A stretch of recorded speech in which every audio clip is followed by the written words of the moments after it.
welcome to our bonus podcast live from Kaunas, from the capital of the EuroLeague Final Four this year. The last day of our celebration, the last day of the amazing weekend that we had. And I big honor to present this podcast together with you, CEO of BasketNews, Jonas Miklovas, the best replacement that we had this weekend for the co-host, regular co-host that we had. And of course, Rytis Vyšniauskas, who finally made it to the podcast. Welcome, guys. Nice to be here. Hello, hello. And of course, the best thing is that we have this live crowd here behind us. I would say a couple of hundred people gathered here, and it's incredible achievement for all of us. We just started this pod 2 years ago, and we couldn't believe that we will be able to do something like this with the live crowd. And probably the best thing is that, Kaunas was living through basketball, the entire weekend, and a lot of fans over here. Rytis witnessed it by himself, coming here to Kaunas by train. Yeah. And you probably saw a lot of Olympiacos fans out there, right? For sure. I mean, the train was full, and they actually had to connect two trains so that they would have more coaches and more people could get on. And I decided to wear this white and red shirt so I could blend in the crowd. But yeah, people are very happy, excited about the final. And we all knew that basically this Final Four will be dominated by Olympiacos fans, but I didn't realize the extent of their domination that we're going to witness. And probably today there will be even more people than on Friday night. So yeah, it was a nice trip. I just hope that I won't get into trouble because I'm green. I'm wearing green. But that's Kaunas, so I think that's I can do that, right? Donatas mentioned the crowd. Crowd, could you give some noise for the audience watching live on YouTube?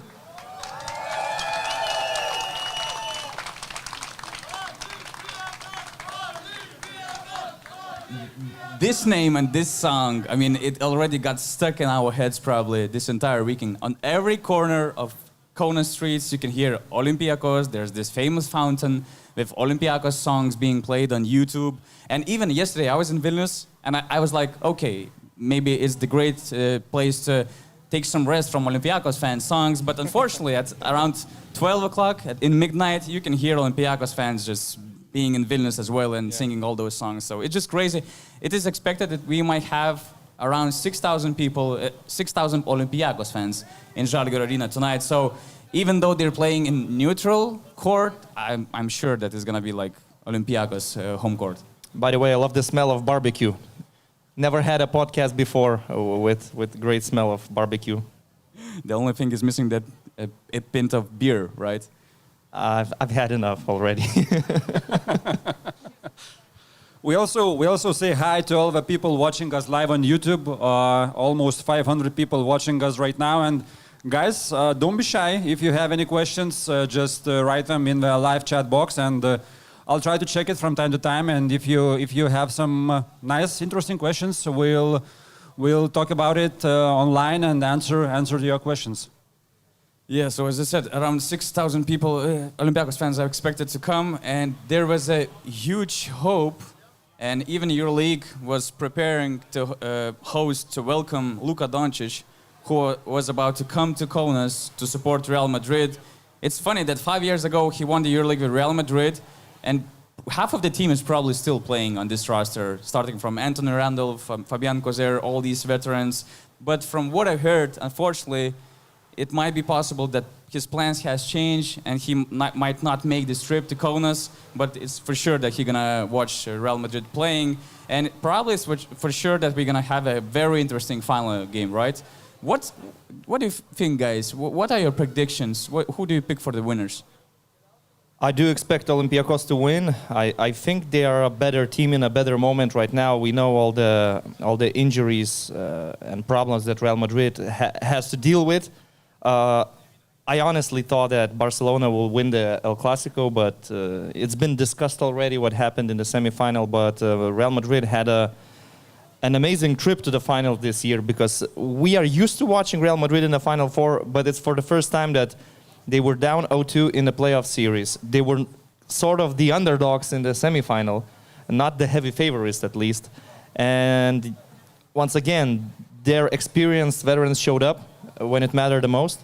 But Olympiacos is such a well-oiled machine I think they went through the bad moments already in the semifinal. Those first 2 quarters, all these struggles should be behind them already, and I expect them to start a lot better today.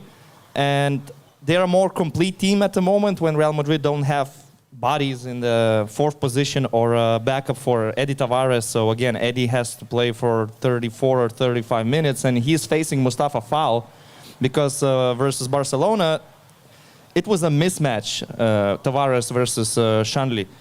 Is Mustafa Fall the best guy to try to contain Eddie Tavares in the way he was playing? Yeah, I think he's the best guy to at least match the power of Tavares. Tavares will probably have his numbers, but it won't be as easy for him.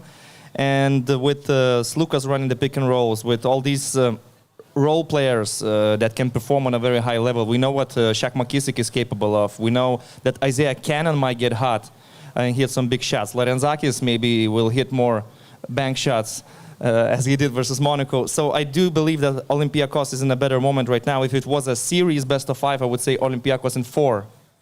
Since it's one game, I'm going to predict like Olympiacos winning by a margin of 8 points. I think one thing that we have learned throughout the years, especially last 5 years, to never ever write off Real Madrid. We have done it numerous of times, fans have done it numerous of times, other teams have done it numerous of times, and we have learned that you cannot do that. These guys are champions, these guys are proven champions both with national teams, both on Real Madrid level. So that's one thing that maybe we're doing again, Maybe we're writing them off again, and maybe they'll pull off another victory and another surprise. You never know. But I'm a big believer, in those stories, and I think Olympiacos' story is a better one this year. Just thinking about the playoffs and the Final Four, you have 2 great moments, and when you think back to those championship teams, you not only remember that one final game, you remember some other games as well. And I think two great stories of Olympiacos this year. There is Kostas Lukas, game winner in Istanbul. Basically the shot that I think changed that series. Had that shot not went in, I see Fenerbahce fans commenting below this YouTube video that it was a travel, actually. I don't care. It was a great shot, It was a great shot, and it was a shot that changed that series. That's one story. Another story is the 3rd quarter of the semifinal, 27-2. 27-2, and it's a quarter, for the ages. That's something that you would remember a long time after this Final Four. And I think just the whole story has to end with a championship. You have these two great moments, and you have to end it with a championship. So, okay, I'm doing that mistake again. I'm writing off Real Madrid, but it's just a greater story for Olympiacos to win. When we have so many Olympiacos fans here, I cannot predict anything else when Olympiacos winning this one. I mean, otherwise we would get in a lot of trouble. And just to add, I mean, Olympiacos is the best all-around team in the EuroLeague. They have the MVP, they have the Coach of the Year, they have unofficially best defensive player of the year, Thomas Walkup. And I really believe that, especially in this game, they will attack Eddie Tavares a lot. Thomas Walkup, both Kostas Lukas, I believe that they're going to have huge games as well. And as you mentioned, Rytis, they kind of, had this cold shower in the beginning of the game against Monaco. Now they kind of got into themselves. They're playing their game. And I don't see Real Madrid stopping them, not without Gabriel Deck, not without Vincent Poirier and other players that they're going to miss. Although, of course, I see some challenges. For instance, Madrid can pull some tough, big lineups, which kind of reminds me series against Fenerbahce, which kind of limited Olympiacos as well. It was not easy at all. But, I mean, putting all the advantages of Olympiacos aside, I cannot expect anything when Olympiacos winning. Yeah, just very shortly, I think that Bartzokas had some time to prepare how they will attack the 2-free zone. We will probably see more of the 2-free zone from Madrid side as they did it versus Partizan, versus Barcelona, and they were successful in some moments, so maybe Chus Mateo will try it again. And also, I think that as underpowered as they are in the 4th position, Mario Hezonja might be a good player to stick to Sasha Vezenkov and work hard defensively and just prevent the MVP from scoring some easy buckets and being there contesting his shots, because Vezenkov is not known for his post-up play. So Hazonia is a pretty good defender. And also, if Madrid wants to win, dreams about winning this final, I think that Canan Musa has to be much better and much more consistent, because ever since the quarterfinals, he doesn't seem like the same player from the regular season. And now when they lack power in some positions, I think Canan Musa has to be his best version. And also, I believe that Nigel Williams-Goss has to play a huge game for Real Madrid to win. We have talked about all these players, all these big-time players, but there's one guy that needs to be mentioned as well, Thomas Walkup. And he showed how important he is for that team in the semifinals. He got into early foul trouble. He got 2 fouls in the first quarter. He went out. Olympiacos was struggling. But his third quarter is as impressive as the 27-2 run. What he did in that quarter, I think it should be shown in basketball schools, how teams should be controlled, how it should be defended on the other end, how just one guy can influence the game so much, not shooting the ball at least once. He didn't take a single shot the whole game.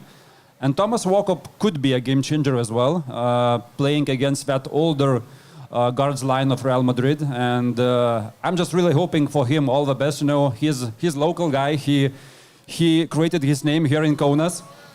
And he's the one that you would also cheer for and wish him all the best, you know, before this final. Speaking of predictions before the Final Four, we made a survey of 15 EuroLeague players and their picks for the Final Four winners. And what's interesting, that three guys, Kyle Hines, Jalen Smith, and Alex Poitras, predicted Real Madrid winning it all. And also 3 guys on the other side, Keenan Evans, Luigi De Tome, and D. Bost, picked Olympiacos as their favorites. We heard our picks, we heard players' picks. Let's hear what the crowd thinks about the final winners. So, who thinks that Real Madrid will win the EuroLeague final tonight? Please make some noise. These are partisan fans. That still counts as noise, right? Yeah. Even though they're booing. Okay, so now who thinks that Olympiacos will win this one? Please make some noise. Are we broadcasted on Olympiacos TV? At least we're getting some money, right? We're getting some money from Olympiacos for this. Unfortunately, not. Okay. Not yet. Do we have any questions on our YouTube Yeah, live section? actually, we had one question for Rytis. So one of our viewers had this question: if Rytis has already met his favorite player, Mike James. Not in person, no. I haven't been searching for him or anything like that, so he's preparing for this game for the third place that basically nobody wants to play when they arrive in the Final Four, but no.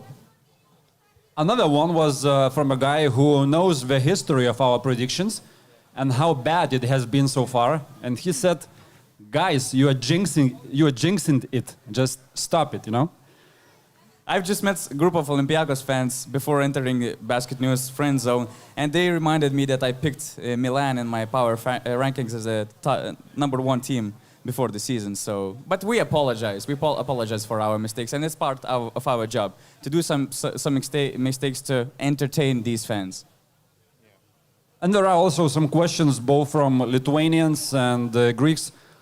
How the fans are going to behave after the game? Be it the victory, be it the loss, how those passionate Greek fans would react. Oh, we have Lavrinovic brothers over there. That's some nice crowd. Yeah. Olympiacos legend Pistolinas was there as well. I'm sorry, guys. Pakvieskit pasifotkint su broliais dar gerai? Okay. If anybody wants to make pictures with Lavrinovic brothers, just go and follow them.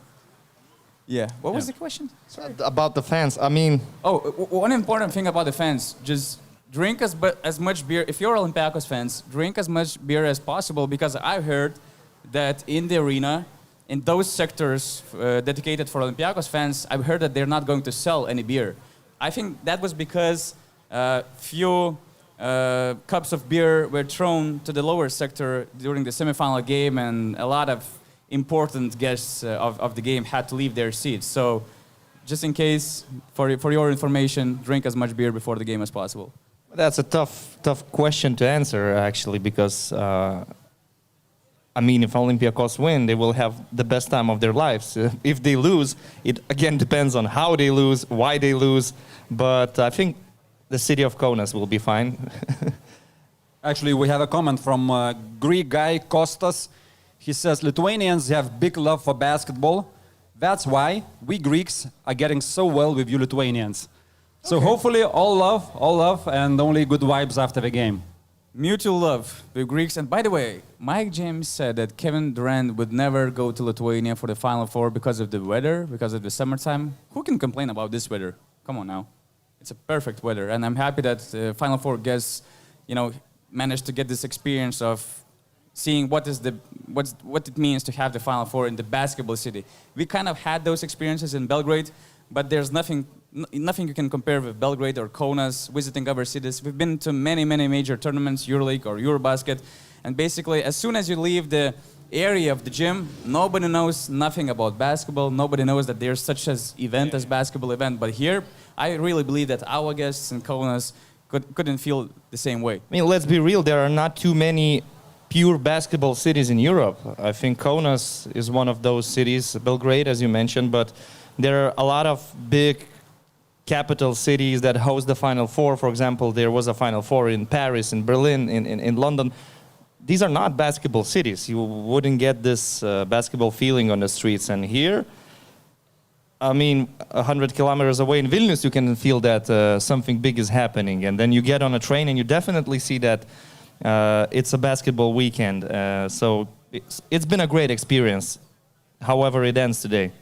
But actually, Athens is one of those cities as well, one of those basketball cities as well. And sure. They've had their last Final Four in 2007, right? So it's 16 years that we haven't had this event. And that's one city where you truly feel that they know their basketball. You're driving in any cab, in a taxi, and the driver, the first question you get, or maybe he gets, or maybe just he has to say which team he supports, And that's the thing that you feel there as well, that they know about basketball a lot. Yeah, just to everyone, this is a shorter version, an edition of our regular podcast. In 10 minutes, basically, we're going to have Olympiacos fans marching from the main fountain of Kaunas, as we got to know this weekend, and they're going to march to the arena. A lot of Olympiacos are expected to go there, so in case you're not here in Kaunas, you can watch the live, our Instagram live on BasketNews Instagram channel. We will try to, show you all the highlights of this marching as well as live broadcast. You can also ask us questions on YouTube live broadcast as well. And we will have our regular podcast tomorrow in Vilnius from our studio. We will share our reactions after the final. Let's hope nobody of us three will celebrate too much. And we'll make the podcast, to share our views. It's funny that when you said none of us three, you just looked directly to me. Yeah. It's not going to happen. I'm done with that. Actually, today is the election day in Greece. And one of the commentators have this idea, Bartzokas for president. Is that all right? Well, seeing how he manages his team, I don't have a reason to doubt he could manage a country. Why not? But then Thomas Walkup will be the Minister of Defense, right? And Slukas like the Minister of Internal Affairs. For Foreign Affairs, we have Vezenko. We have all government It could be a pretty strong government. Mustafa Fall, I don't know what position he will take. I think Rytis could be head of staff for Greek government. Well, then you have to be the press officer. So yeah, as Donatas mentioned, we have this march of Olympiacos fans coming up at 4 o'clock. And you can follow it live on our Instagram page, on our Instagram channel. So go over there and you will see live as it's happening. And I don't know. Just thank you all for watching us and following us the entire season. It was an amazing journey so far for 2 years already. It's great that this season journey is about to wrap here in Kaunas. We're a few hours away from the big game between Olympiacos and Madrid. In the last 23 years, for the third time, we have those teams clashing each other. It's the most popular final we actually had in modern EuroLeague history. We can expect an amazing game. We also have a game that nobody cares of, the game for the third place in 1 hour, I believe. And Rytis is not even going to commentate that game, right? It tells a lot. No, yeah. But I'm gonna watch it probably. Yeah, so thanks a lot for following us. And as I said, tune in for BasketNews Instagram channel to follow Olympiacos fans marching to Žalgirio Arena and creating this amazing atmosphere that we're enjoying here in Kaunas. Thank you all for watching, for listening to us, and see you soon on BasketNews. Yeah. See you soon. Bye.